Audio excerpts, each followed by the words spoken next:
This is Green Tag Theme Park in 30, and this week we're talking about Trump's new tariffs and how they could drive up costs for theme parks, Merlin cutting their entertainment departments across the US and the UK, and Comcast betting on Epic Universe despite their mid-year struggles. What does this all mean for the future of theme parks and guest experiences? I'm Philip, and I'm joined by my co-host Scott Swenson, and we're going to dive in to discuss it. Absolutely, and we're going to discuss it from our points of view, and hopefully try to inspire others to continue this discussion, as opposed to just shut it down because we've used a buzzword that has upset somebody. So hopefully, this is designed to be the impetus for more discussion, and not a turnoff because there's some phrase, verbiage that somebody doesn't like. That is not our purpose. Yes, our purpose is always start the discussion. And our first topic is a great example of that because over the weekend, the Trump administration announced that they were going to put tariffs on China, Mexico, and Canada. And that could mean higher costs for theme parks. This is a good place to start the discussion because this is one of those things that's a complex topic and we're not ultimately sure where it's going to lead, which is why discussion is important about this thing. And I want to share my perspective with my company that does supply as a manufacturer. We do supply for theme parks directly. So I want to share my perspective. And I think that we need to have a discussion to help get us to answers as to what we should be doing like today, this week, to prepare for this. But first, let me give some context. So Trump's latest tariffs on China, Mexico, and Canada could mean higher prices for theme parks, delayed expansions, and increased ticket prices. As international partners retaliate, will this trigger a tourism shutdown? We're going to talk about all that. So here are the facts. The Trump administration imposed tariffs on Mexico, Canada, and China on Saturday, and it hit Canada and Mexico with tariffs of 25% on all goods, with a carve-out for Canadian energy and oil exports. Those would be taxed at only 10%. Mr. Trump also placed a 10% tariff on all Chinese goods. So far, Mexico and Canada have immediately announced their tariff retaliations, and they have explanations about what those retaliations, their specific sectors for those retaliations. China said that it was going to launch a case against the United States and the World Trade Organization, and it also vowed corresponding countermeasures. So that's the background for this. I think that it's probably going to hit in multiple phases. So I think first we're going to kind of see increased costs for attractions development. And I do think that's going to happen immediately because of mostly China is what I would say, honestly, is mostly coming from China, that 10%. I think after that increased costs, we're going to potentially see delayed expansion because it just makes sense. If the projects are getting more expensive, then it's going to have to come down to whether or not the attractions have the budget that they pre-allocated for that or not, because a lot of these are capital expenditures. And then I think potentially down the road, what that could result in is higher ticket prices for the end consumers. But in this first phase, I do think that the tariffs on China will drive up prices because it's ride components, lighting, animatronics, tech-heavy installations, anything like that.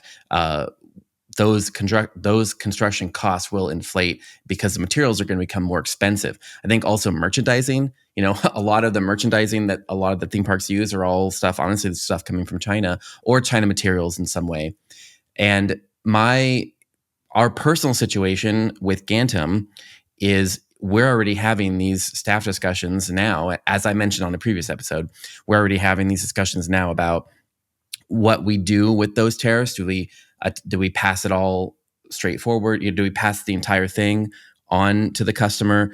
At what phase do we do that? How does that work? But I can tell you that a lot of our customers already kind of knew it was coming because you saw a lot of them trying to push through big projects so that their lighting costs do not go up. And I can also tell you that talking to other manufacturers in the space, everyone I talk to is planning to add that 10% directly onto what the customer, so the theme park or the attraction, is paying, especially lighting equipment. So, if you had a 10% buffer on your budget, which is what Scott and I suggested you do months ago, we suggested you build 10% in. If you have it, then you're fine. But if you don't have that 10%, as long as you're only getting equipment from China, yes. Yes. And if you don't have that budget, then it's going to be a problem. But especially stuff like fog fluid, fog machines, lighting gear, tech, components, types of steel, all that stuff. So So that's my kind of how I see it. I think, in the short term, we're going to see this increased cost, which will lead to delayed expansion, and then at the end, potentially higher ticket prices. Well, and I think that one thing that so I will tell you right now, I am no expert when it comes to tariffs. Not at all. So I did a little research and then kind of formulated bits and pieces of opinions because it all makes sense to me. But in looking at it, one of the things that when I started digging in with like Forbes, for example, because they were very helpful online as far as explaining what this all means. One of the things that Forbes brought in was this is going to hit the smaller manufacturer significantly harder than it will hit the larger companies. Yeah, Larger companies already have enough volume that this, especially the 10% from China, is not going to impact them significantly. They can, yes, they will up their prices because the tariffs say they can. That's what it really boils down to. The tariffs say they can up their prices. But their profit margins are not going to be affected nearly as much as the smaller companies because they don't have the volume, nor do they have the basically just the volume. That's really the big issue. Another thing that I found very, very interesting in just kind of bouncing off of what Philip just brought up here is, excuse me, and I alluded to it just a moment ago. What I think is also going to happen is there are going to be increases whether they are legitimate or not. In other words, this is no different than when the news media says gas prices are going to go up. Well, all of the gas companies, all of the gasoline companies and the oil companies inflate pricing. And they will say, well, this is in fear that this is actually correct. So it's kind of what we were talking about earlier. If you've got a 10%, if you can do a 10% buffer in your profit margin, then do it. Well, now that has been eaten up again from China. I also think that the powers that be are recognizing that, I mean, it seems very obvious to me, and maybe I'm just oversimplifying, but doing 10% from China and 25% from Mexico and Canada is looking directly at, well, the big companies will survive and the small companies will go away. This appears to be intentional to me. Now, I don't know. I do not know. But just the fact that so many large companies import not necessarily finished goods, although many do, but components from China. And one of the things that was coming up a lot in my research was what is the alternative? And when asked that, the administration basically has said, members of the administration have said, well, just make things in the U.S. Yeah. But Philip, I think you can probably talk to this in more intelligently than I can. That's not reasonable, is it? Yeah. So I love that you brought up those points, especially about how it's unfairly impacted. And also, I think it's a good opportunity that I have this perspective because I'm dealing with this directly in my day-to-day. Directly, Yeah, my job. this is impacting your bread and butter. I get it. So I think the point about it unfairly impacting or disproportionately, maybe not unfairly, it's not the right word, disproportionately impacting, that is so accurate because, a smaller company like ours, we're a specialty manufacturer and we specifically manufacture for theme entertainment. That's our entire client base is theme parks and attractions. There are a lot of folks that are around our size that do the same thing, and we're considered small. And it's tough for us because, we can't as easily diversify our supply chain, because it costs a lot of money to diversify. I've been trying for years, but I have to get the capital together to get a whole nother warehouse and a whole nother factory set up in a different country. And that is basically doubling the amount of expenditure that I have in goods to have to store them somewhere else or move personnel over. I mean, it's a lot of capital to do that. And it's not tenable. And I will tell you that I have tried and tried and tried to find a US way to do this.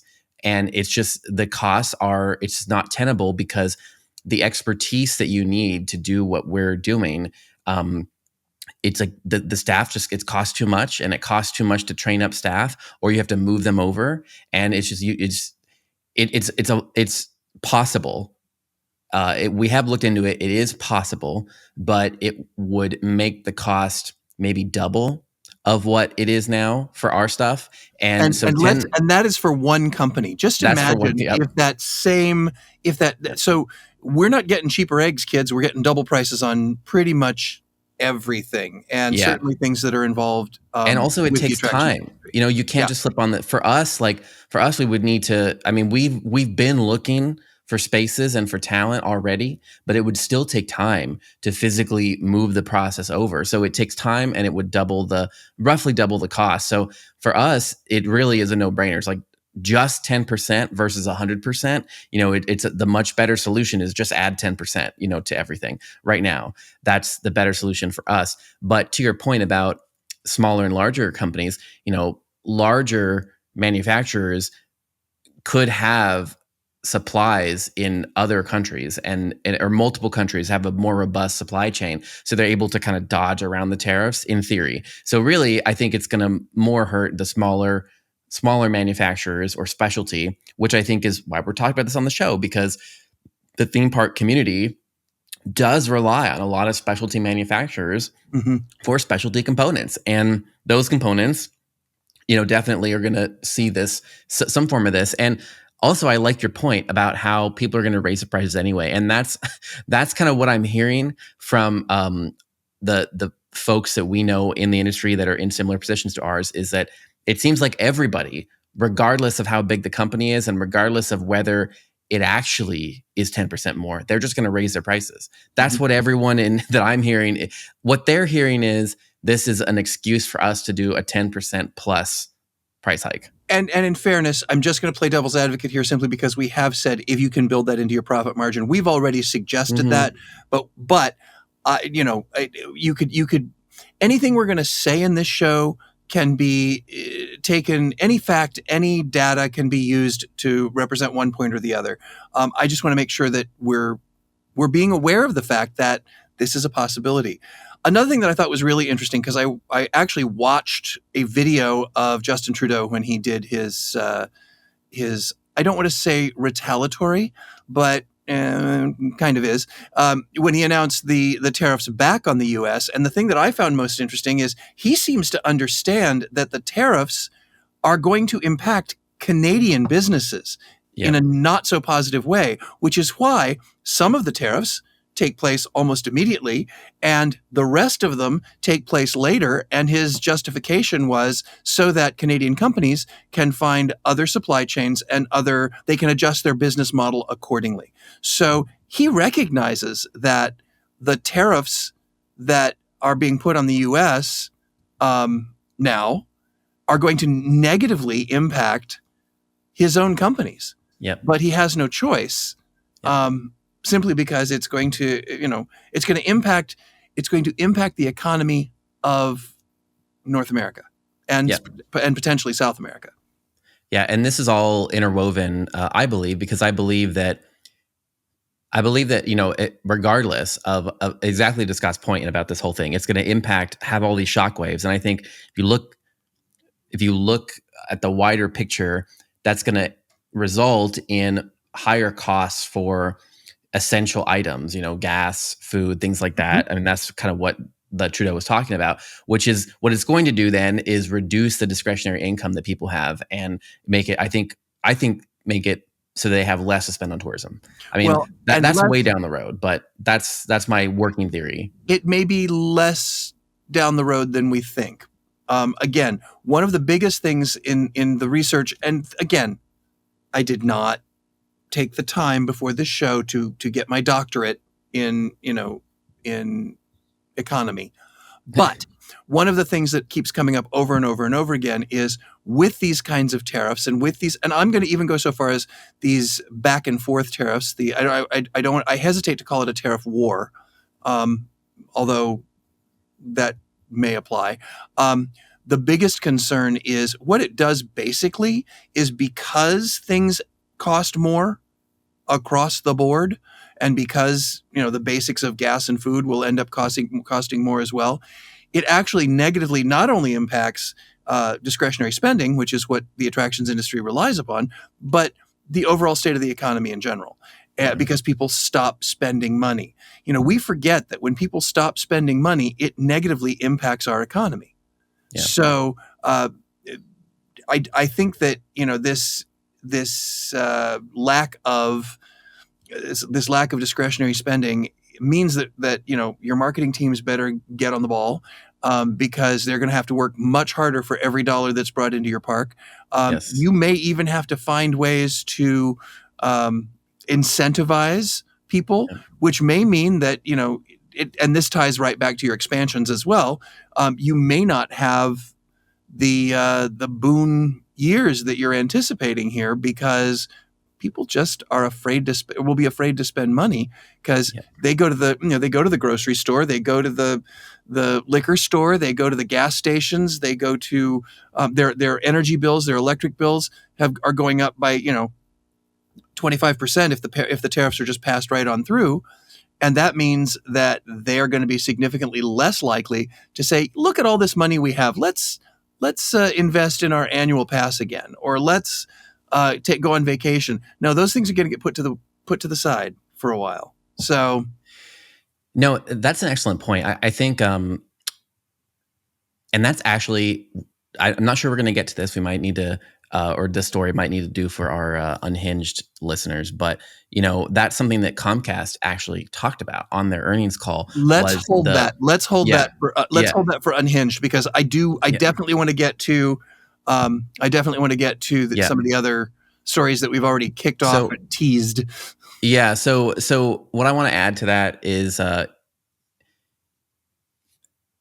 think what our listeners can do right now, like the takeaways, I would say exactly what Scott said. Think about how you're going to attract in visitors, and think about, how it might be more difficult, because we were already kind of on a post equalization hit, where numbers were softer, due to, just after the post pandemic bubble, we kind of are already softer numbers, and this could potentially make those numbers even softer. And so thinking about how you're going to attract guests in, I think that's a good takeaway. I also think, again, thinking about the cost of expansion, what's gonna be more expensive is building items, or like those kind of anything that relies on technology that we're getting from abroad. But what's not going to be more expensive is live entertainment. In theory, which we're going to talk about in the next story. But I think those things. I also think just looking at your project budgets, and examining, do you have the 10%, or how could you redesign something, or relight something, thinking about those elements of all the projects you have planned for this year. I think that would be a great exercise for your teams to go through right now, and look at those potential costs. But I think that's a great idea. And even something as foolish, and this is going to sound silly, but even something as foolish as going back with your culinary team to find what yep, yep, raw redesign your materials, menus. Yep, what foodstuffs are yep. going to go up by 25%, most likely. Yeah, take out avocados. Like, Yes, get get rid rid of of avocados avocados, from your menu. tomatoes, grapes, Yeah, wine, beer. yeah. Um, Yeah. So so anyway, okay. Our next story here is one that was sent by several listeners, and what I did was, it's funny because I think the listeners sent only one pieces of this story, and so I put multiple stories together. Like, so this is a story like I'm making. It was not one that was said in this way, but I'm putting multiple pieces together because I think people were only looking at one individual park. They weren't looking at the larger story. So the larger story here is that Merlin Entertainment as a whole is trimming its staff in Florida, California, and the UK. So Merlin Entertainment, the world's second largest tourist attraction operator, is laying off staff in California, Florida, and the UK. Legoland Florida will lay off 234 employees, mostly from entertainment. And the Legoland spokesperson for Florida said, and I quote, "We are making operational changes to help us elevate the guest experience in 2025 and beyond. The decision to reduce the size of our entertainment team was undoubtedly difficult, but these changes will allow the resort to operate more flexibly and responsively in a competitive market." Good for them.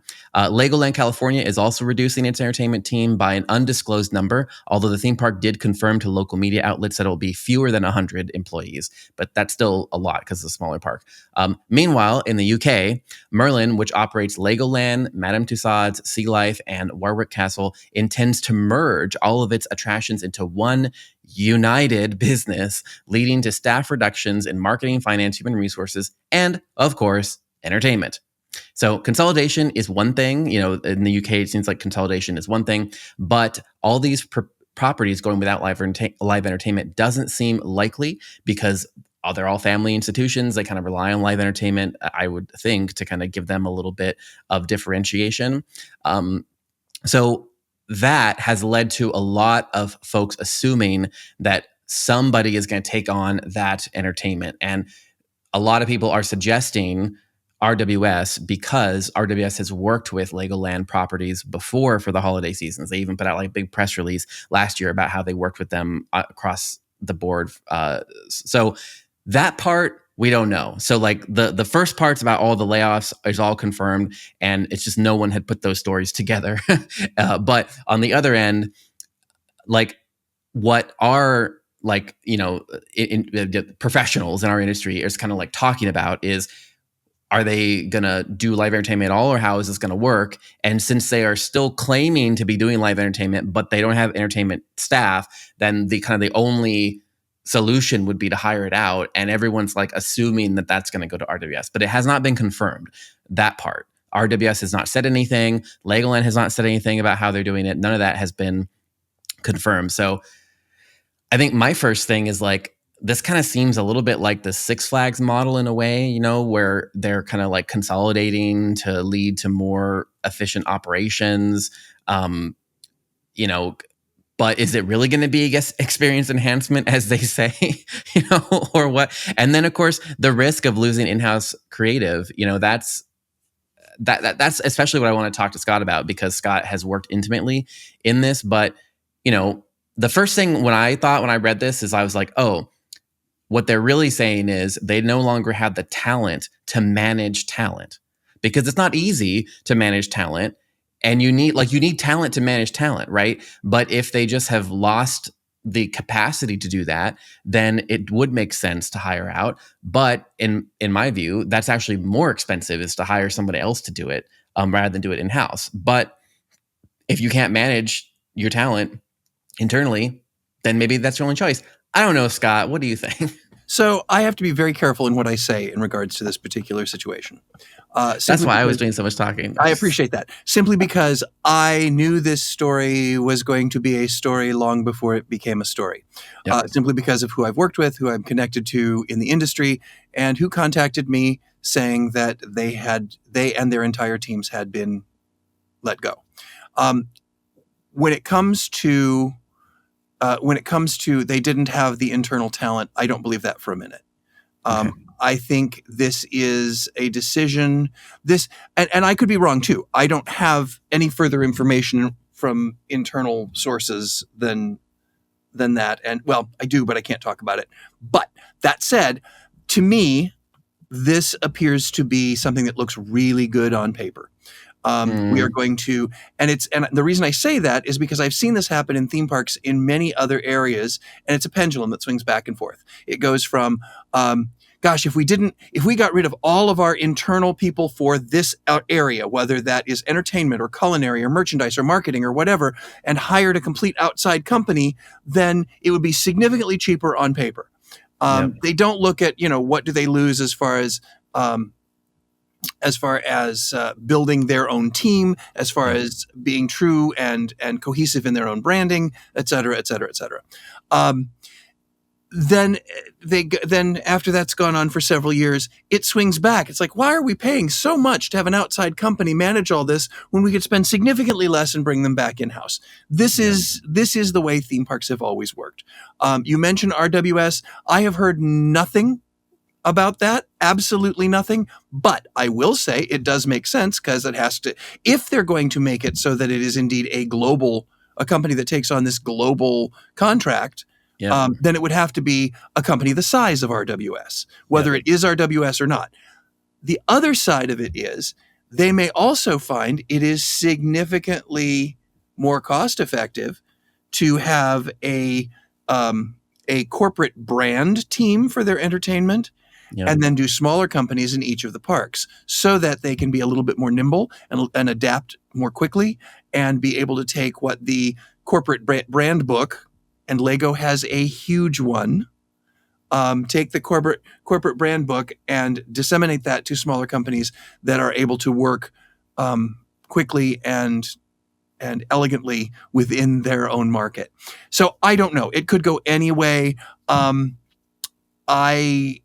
Anytime we see entertainment go by the wayside, and when friends of mine in the industry are restructured out of their positions, believe me, I have a great deal of empathy. That's what happened to me 10 years ago.